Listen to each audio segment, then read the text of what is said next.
Today, we have released the President's fiscal year 2020 budget, a budget for a better America, promises kept, taxpayers first. This budget reflects the President's priorities to ensure that all Americans can benefit from the nation's historic economic boom and record low unemployment. You mentioned what the President promised during the campaign.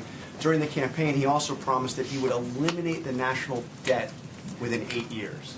And as you know, the debt at the end of his first year was at $20 trillion. Last year it went to $21 trillion. Last month, $22 trillion. So what happened to that promise? I mean, the President has added historically large numbers to the national debt instead of keeping a promise to actually pay it off.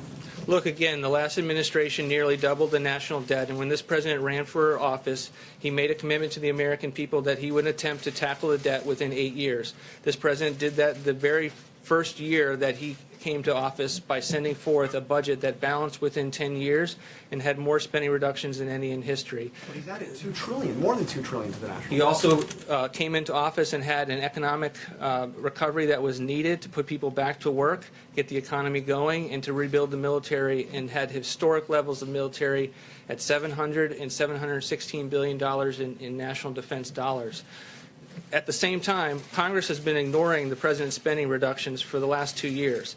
It's only now in our third budget that they're willing to have a conversation about the national debt. We've been trying to have it since we got to office. The President is putting forward these reductions. He's putting forward a 5% cut to non-defense discretionary spending. He's putting forward reforms to mandatory programs that are on autopilot while keeping his commitment to American seniors by not making changes to Medicare and Social Security. He has said promises kept, but we're cutting Medicare. How does that keep his promise to the American people? He's not cutting Medicare in this budget. What we are doing is putting forward reforms that lower drug prices, that because Medicare pays a very large share of drug prices in this country, has the impact of finding savings. We're also finding waste, fraud, and abuse. But Medicare spending will go up every single year by healthy margins, and there are no structural changes for Medicare beneficiaries. But as for the defense budget, why not at least cut the rate of increase if the deficit is such concern, if it's in the trillions? Why not cut at least the increase? Because he's the commander-in-chief, and he thinks it's important to secure the country. It's one of his most basic constitutional responsibilities. The military put forward a 5-year defense plan. It was done over a series of years about the needs, which gets back to John's question. We are going along with that 5-year defense plan. In addition, we're putting additional dollars towards the military construction funds that we have tapped. It seems like one of the ways you're trying to go at it is by reducing non-defense discretionary spending. Defense spending over the next 10 years, $7.7 trillion. But non-defense discretionary, $5 trillion. Do you really believe that Congress is going to yank spending down that significantly over the next decade?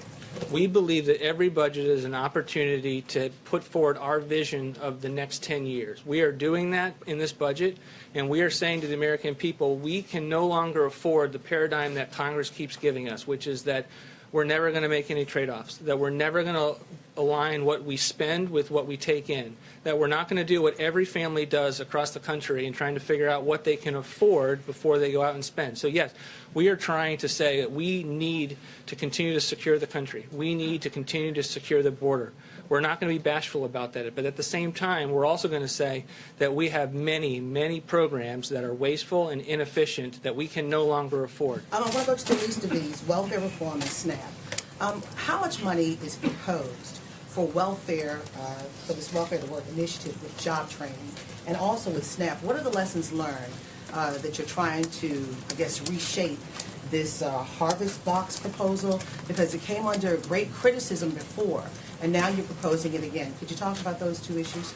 It did receive criticism, but we thought those criticisms were unmerited, and we're not going to walk away from the proposal as it pertains to the harvest box. Look, we think there's nothing wrong with putting forward a reform that says, in addition to your normal food stamps spending, that benefits that you would get at the retail, that you would get a harvest box that allows you to get a more balanced meal and to save money to the taxpayers at the same time. In terms of work requirements, it's something that has long been viewed as a success since the 1990s. We expand on it. It is something that we have long viewed as important to be able to take the same principles of reducing dependency that we saw in TANF and then apply them to housing and to food stamps and to Medicaid. But there's Phil. some people, I'm sorry, but there's some people that slip through the cracks and they may need job training. Are there funds proposed for job training if you're going to do this welfare to work initiative? Absolutely. The Department of Labor receives an adequate amount of funding in an era where we have $1 trillion deficits. There will be many, many workforce development programs that are funded as part of this budget. Hey, NBC News viewers, thanks for checking out our YouTube channel. Subscribe by clicking on that button down here and click on any of the videos over here to watch the latest interviews, show highlights, and digital exclusives. Thanks for watching.